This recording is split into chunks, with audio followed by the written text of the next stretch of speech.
सन्माननीय मुख्याधिकारी साहेब, सन्माननीय सभागृह, आताच घनकचरा व्यवस्थापनाबाबत सर्वांनी अगदी चांगली चर्चा झाली आणि त्यावर खुर्शीद आलम साहेबांनी जे सूचना दिली की लवकरात लवकर निर्णय घ्या. फक्त मी थोडक्यात म्हणू इच्छितो की घंटागाडी आपण सर्वांनीच घंटागाडी बाबतीत चर्चा केली. घंटागाडीची हाईट आणि त्याला मदतनीस असणं गरजेचंच आहे, त्याच्यात काही दुमत नाही. परंतु याच्यात घंटागाडी जे आता आपल्या पहिल्या ज्या घंटागाड्या होत्या त्याच्यात जे आता सेपरेशन पार्ट होते, कंपार्टमेंट्स होते, त्याच्यात ओला व सुका करता हे कंपार्टमेंट होते आणि ते घंटागाड्या एकदम अगदी दुरुस्त होते आणि ते चांगल्या होत्या घंटागाड्या. आता जे आता मागच्या वेळेस जे घंटागाड्या घेण्यात आल्या खरोखरच त्याची हाईट इतकी उंची इतकी आहे की त्याच्यात जे आता बिगर मदतनीसचे आपण टाकू शकणार नाही. आता आपल्याला जे आता यापुढं माझी अशी सूचना आहे की यापुढं जे आता आपल्याला ज्या प्रॉपर्टीजपासून आपण कचरा उचलणार आहोत ते मदतनीसने त्या घराबाहेरून डायरेक्ट घराबाहेरून कचरा उचलावा, जेणेकरून ते फेकणार नाही. आणि आता कचरा बाहेर फेकायची पद्धत याच्यामुळे होते आता की आपण जे आता आपली घंटागाडी जाते अगदी सकाळच्या टायमाला घंटागाडी घरावर जाते 6, 7, 8 आणि या टायमात जे आता लोकच बाहेर निघत नाही. आता बऱ्यापैकी लोक जे आता शहरामध्ये नोकरी, विशेषतः नोकरीवाले लोकांची अशी समस्या आहे साहेब की ते बाया त्यांच्या घरचे देतात, त्यांना जेवण करून देतात आणि त्याच्यानंतर निघणारा कचरा त्या ड्युटीला जाता जाता एखाद्या कचरा डिपोवर फेकून जातो. तर त्या कचरा डिपोचाही नियोजन आपल्याला जे आता केलं पाहिजे. एक तर घंटागाडीमधले कंपार्टमेंटवाली घंटागाडी असली पाहिजे, अशी परचेस केली पाहिजे. यानंतरची पहिले ज्या घंटागाड्या आपली डायरेक्ट ट्रॉली आहे आणि हायड्रोलिक ट्रॉली आहे, त्याच्यात ओला आणि सुका मिक्स होऊन जातो.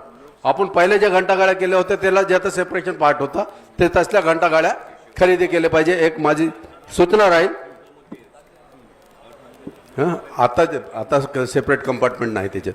आणि दुसरं साहेब, आपण जे आता कचरा डेपोवर जे आता सन्माननीय सभापतींनी सांगितलं होतं की कुंड्याच्या बाबतीतचा निर्णय, कुंड्या जरी आपल्याला ठेवायच्या नाही साहेब, आपण GPS लावायला लागलो तर आपल्याला जे आता सगळी यंत्रणा आहे त्या ठिकाणी आपली एक तर घंटागाडी कचरा डिपोवर घंटागाडी उभा करा.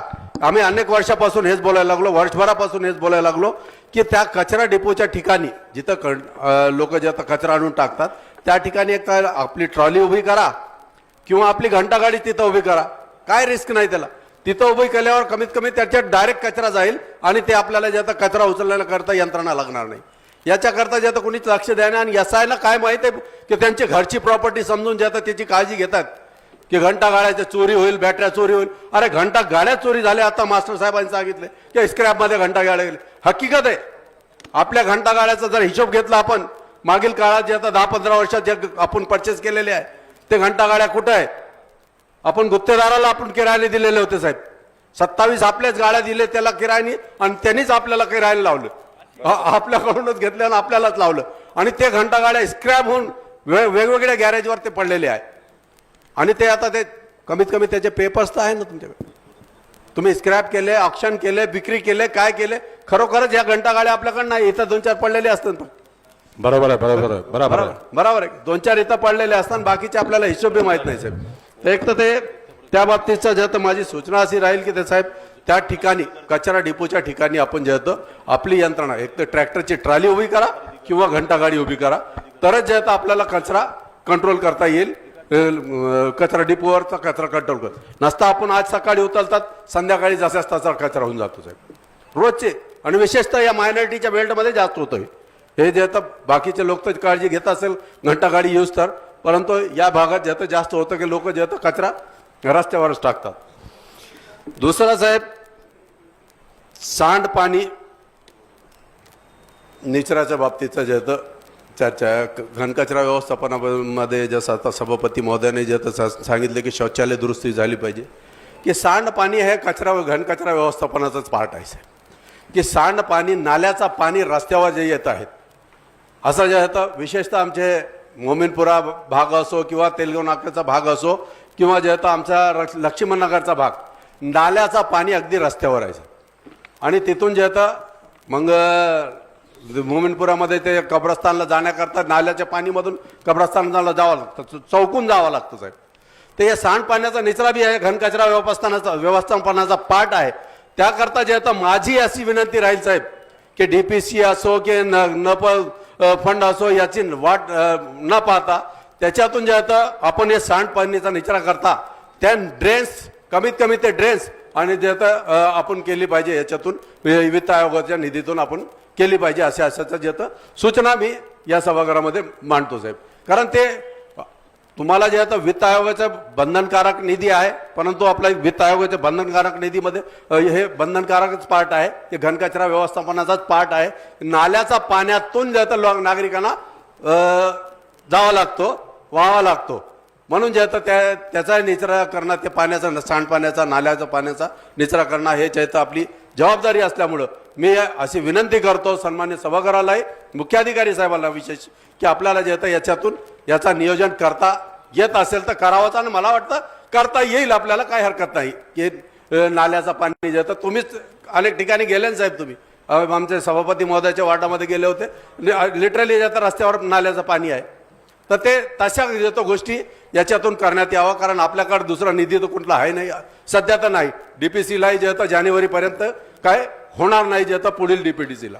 तर म्हणून जे आता याच्यातून आपण हे या गोष्टीचं जे आता लक्ष घालून, विशेष लक्ष घालून याच्यावर जे आता काम करावा अशी जे आता माझी विनंती आहे. आता कचऱ्याच्या बाबतीत जे आता साहेब आपल्याला हे एक तर नाले यसाय जे होतं, यसायांना सर्वांना जे होतं बोलू थकलोत, मुकदमांना बोलून थकलोत. जसं आता इलियास भाईने सांगितलंय की एक मुकदम 2-4 मुकदमच झालेत आणि काम करणारे लोक कमी झाले. परंतु जे काम करायला लागलेत ते नाली काढून जे आता रस्त्यावर जे टाकताय साहेब, त्याचा काय फायदा? आज टाकतात, आम्ही जे होतं आज काढलेले, जसा माझे याच भागात तुम्ही आता चला साहेब, इथून निघाल्यानंतर काल काढलेल्या नाल्या आतापर्यंत उचलले नाही, अजून 15 दिवस उचलले जाणार नाही आणि ते पुन्हा नाल्यात जाणार. काय उपयोगाचा? ज्या दिवशी नाल्या काढले, तुम्ही 4, 10, 15 नाल्या काढतायत, यसाय मुकदमांना माझी विनंती आहे की तुम्ही 15 नाल्या काढू नका, 2च नाल्या काढा, परंतु तो कचरा त्याच दिवशी उचला. तर हे काही जे पद्धत आहे की तुम्ही जे आता काढून फेकायचं, सगळंच 15-20 गल्ल्या काढून फेकायचे आणि उचलायचं 2 उचलायचं, तोपर्यंत कचरा जसंच तसा जातो. तर याचा जे आता बाबतीत आपल्याला लक्ष द्यावं लागेल. आणि किमान वेतन दराने जे आता तात्काळ हे लेबर जे आता आपल्याला लावणं गरजेचे आहे. जसं तुम्हाला जे आता आपण 78 घंटा गाड्याचे, मला वाटत नाही इतक्या घंटा गाड्याची आपल्याला आवश्यकता आहे. आपल्याला घंटा गाडी जे आता 35 पहिले आहे आपल्याकडं, त्याच्यातलीच एक बंद आहे साहेब. आपण जे आता अजून आपण प्रत्येक प्रभागात 2 घंटा गाड्या सफिशियंट आहे आणि 5-6 रिझर्व 60 पर्यंत आपण राहिले तर ते जे आता आपल्याला निधी इतर ठिकाणी 7-8 जे असतात रिझर्व. प्रत्येक 26 प्रभाग आहे, प्रत्येक प्रभागाला 2 गाड्या म्हणल्यावर आपला प्रभाग ऑटोमॅटिक सर्व प्रभाग कव्हर होतात. प्रत्येक प्रभागाला 2 गाड्या मिळाल्या म्हणजे 2 वार्डाला 1 गाडी होती ते. आणि रिझर्व आपण 7-8 रिझर्व गाड्या जे आपण ठेवल्या पाहिजे जे असं जे माझी विनंती राहील. आपण जे आता ते रॅम्प करून जे आता आपलं कचरा एका ठिकाणावर उचलण्याकरता याच्याकरता 2-3 गुंठे जागा लागणार आहे. मला वाटत नाही की या जागेची आपल्याला कुठेही अडचण येणार आहे, म्हणून इतकी जागा आपल्याला जे आता आपल्या शहरामध्ये मध्यभागी कुठेही उपलब्ध होणार आहे. किंवा नदीच्या कडीकडीला आपले वैयक्तिक जागा आहे, मालकीच्या जागा आहे नगरपालिकेचे, त्या ठिकाणी जे आता आपण ते रॅम्प करून आपण जे तिथून आपण कचरा घंटा गाड्या तिथं आणू शकतात आणि तिथून जे आपण ट्रान्सफर करू शकतात, शिफ्ट करू शकतात. हे जे तर काही आपल्याला याच्यात अडचण येणार नाही. फक्त माझी सूचना अशी राहील की घंटा गाडीला जे आता सेपरेट घंटा गाडी, पुन्हा एकदा सांगतो साहेब की त्याच्यात कंपार्टमेंट असणं गरजेचं आहे. नाही तर जे आता आपण ओला आणि सुका तिथं प्रक्रिया करायची वेगळी, ते आपल्याकरता अवघड होईल. अशी जे तर मी आपल्याला विनंती करतो की आपण घंटा गाड्यावर विशेष लक्ष द्यावा, कचरा ज्या दिवशी उचलण्याचा प्रयत्न करावा आणि नाल्याचा पाणीचा जे मी जे सांगितलेलं त्याच्यावर आपण विशेष लक्ष द्यावं, एवढी विनंती.